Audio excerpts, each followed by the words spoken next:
Same అంటే junior NTR ఎలా ఉంటారంటే ఎన్టీ రామారావు గారు ఉంటారు. సేమ్ ఎన్టీ రామారావు ముఖమే సార్.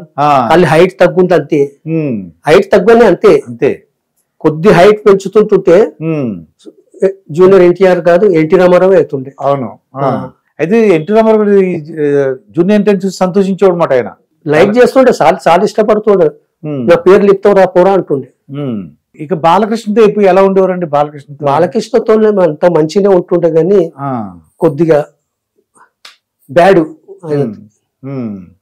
వచ్చిన వాళ్ళతో కలవడు బాలకృష్ణ గారు. ఒకసారి ఒక 2 లారీల మంది వచ్చారు. సార్ పండుకునే టైం అప్పుడు మధ్యాహ్నం పూట 1 గంటన్నర బంటాడు. ఇక ఈ జనం మూత గోల చేస్తున్నారు. గోల చేస్తుంటే మోహన్ పోయి చాలా గోల చేస్తుంది సార్ అంటే, బాలయ్య బాబు ఏం బ్రదర్ ఎక్కడికి వెళ్ళి వచ్చిర్రు అది ఇది. ఆయన మంచిగా ఆప్యాయంగా మాట్లాడతాడు. వాళ్ళతో లైఫ్ వాళ్ళతోనే ఉన్నదంటాడు ఆయన. ఎవరు? ఎన్టీ రామారావు గారు. అభిమానులతోనే మన లైఫ్ రా. సరే నేను పిలుస్తా ఉండు అని ఫోన్ చేసి తిట్టిండు. మొదలు ఇంటికి రా, ఇంటికి ఉరుకొచ్చేసిండు. అది మేకప్ లా టైమింగ్ అయిందంటే అందుకోసమే కలవలే మిమ్మల్ని అంటే వాళ్ళు సంతోషపడ్డారు, వెళ్ళిపోయారు. తిట్టిండు. వాళ్ళతోనే లైఫ్ ఉందిరా, అభిమానులతో. వాళ్ళ అభిమానం వాళ్ళతోనే నీ లైఫ్. నువ్వు వాళ్ళకి తాగిపోతాడు పండుకున్నావు, నాకు చెప్తున్నావా నువ్వు? జాగ్రత్త, ఇప్పటి అట్లా చేయదు. అంటే అభిమానులతో కలవాలి. వచ్చిన వాళ్ళతో అందరితో కలవు, ఎవరిని వదలటైనా. అయితే మార్నింగ్ పూట మొదలు స్టార్టింగ్ అప్పుడు 3-4 రోజులు అయింది. సెక్రటరీ పోతున్నాం వస్తున్నాం. ఫస్ట్ సార్తో మాట్లాడిన మాట 8 గంటలకు పోతుంటాం. ఒక రోజు పోయినాం. రెండో రోజు సార్ చిన్న మనవి సార్ చెప్పండి. అప్పుడు లచ్చన్న పేరు తెలియదు, చెప్పండి అంటుండే. నేను సార్ వాళ్ళు వస్తారే 9 గంటలకు 9:30కు వచ్చి క్లీనింగ్ చేస్తారు 10 గంటలకు. మీరు ముందు ఎందుకు వచ్చారు? మీరు మొదలు వస్తే ఇక గిట్లనే అవుతుంది సార్. సార్కి ఎవరు చెప్తలేరు, భయం. ఎవరు చెప్తలేరు. ఆఫీస్ వాళ్ళందరూ 9:30-10 అవుతుంది, ఈయన 8 గంటలకు వచ్చేస్తున్నారు. 8 గంటలకు వస్తే ఇట్లా సార్. 9 గంటల కన్నా మినిమం 9 గంటల కన్నా రారు సార్. ఓకే లచ్చన్న వాళ్ళకి చెప్పి 9 గంటలకు వస్తాడంట సార్కు చెప్పేసిన. అట్లా 2 సార్లు 3 సార్లు అయింది. ఇక్కడ హ్యాబిట్స్ లా దగ్గర 10 లారీలు వస్తున్నాయి సార్ డైలీ.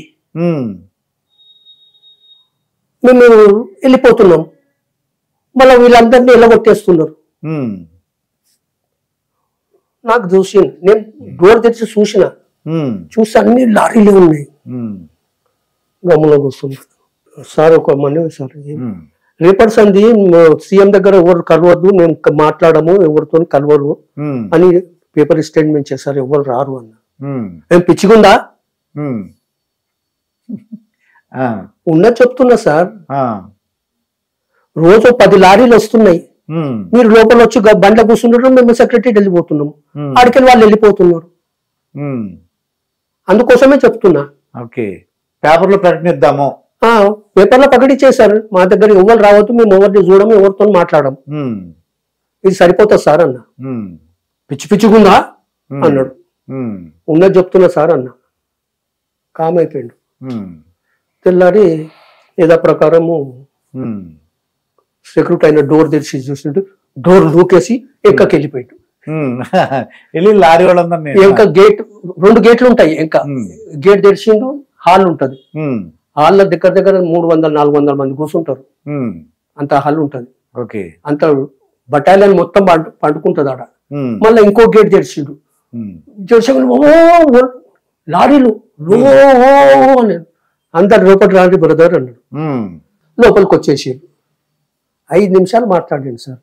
మీరు ఎక్కడికి వెళ్ళి వచ్చారు? మేము ఒంగోలుకి వెళ్ళి వచ్చినాం. ఎక్కడ పోయారు? తిరుపతి పోయినాం, పోతా మిమ్మల్ని చూసుకుంటూ పోతాం. మీరు ఎక్కడ పోయారు? చిలకలూరుపేట. అంతా అక్కడ వైజాగ్ అంతా వైజాగ్ కాడికి వెళ్ళి కంప్లీట్ అందరితో మాట్లాడారు. అందరితో మాట్లాడి ఎన్టీఆర్ జిందాబాద్ ఎన్టీఆర్ జిందాబాద్ వెళ్ళిపోయాడు. నేను సార్ ఏం అడిగారు సార్, మీరు ఏం అడిగారు సార్, వాళ్ళకి ఏమి ఇచ్చారు సార్? ఏమీ లేదు కదా, వాళ్ళు ఏం అడగలేదు, ఆయన చూడడానికి వచ్చారు అంతే. అంతే. లోపల మొత్తం అన్ని ఫ్యాన్లు పెట్టేసారు, మొత్తం చిత్రంజీలు వేసారు. వచ్చిన వాళ్ళు అందరిని కూర్చుండబెట్టి ఒక టేబుల్ వేయండి, ఆడ ఎవరైనా అప్లికేషన్ ఇస్తే అప్లికేషన్ తీసుకుర్రి, దానికి రిప్లై ఇయ్యండి, అప్లికేషన్లన్నీ చక్కెరపానికి ఇయ్యండి.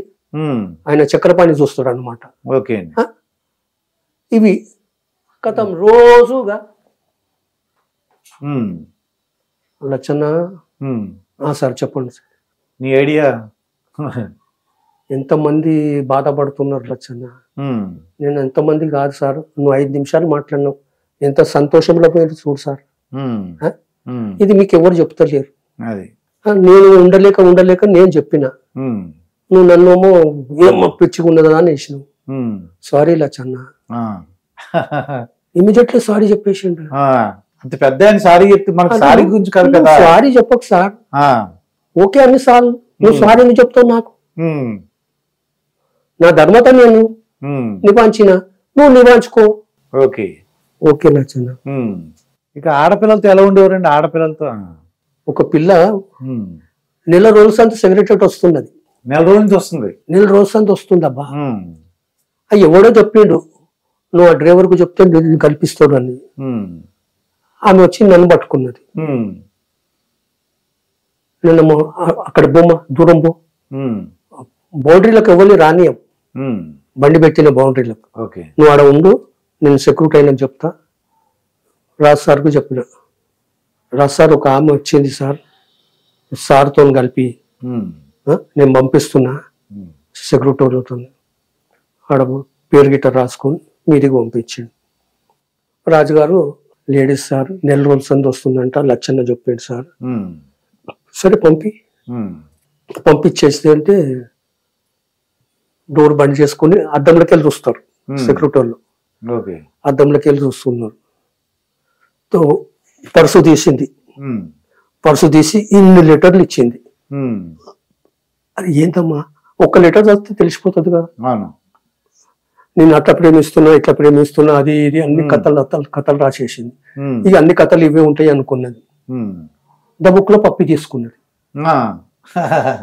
పప్పి తీసుకోగానే సార్ కింద బట్టలు నొక్కిండు. Sir door తెచ్చిపోయిండు. మొత్తము బ్యాగ్ నిండా నగలే సార్.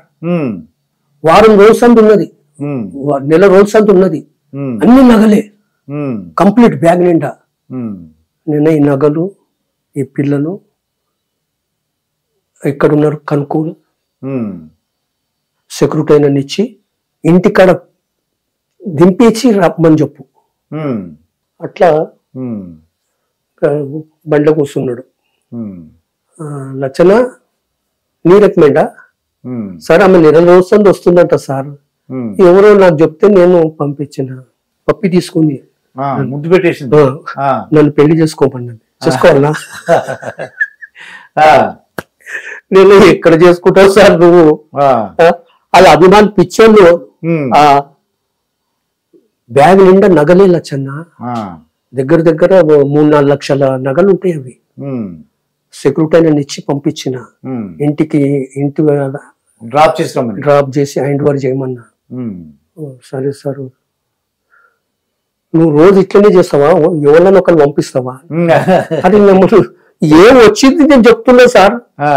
ఇంకొక ఆమె రోజు ఇంగ్లీష్ పేపర్ చదువుకుంటది, చదువుకుంటూ కూర్చుంటది ఆడ పుట్టుపాటు మీద.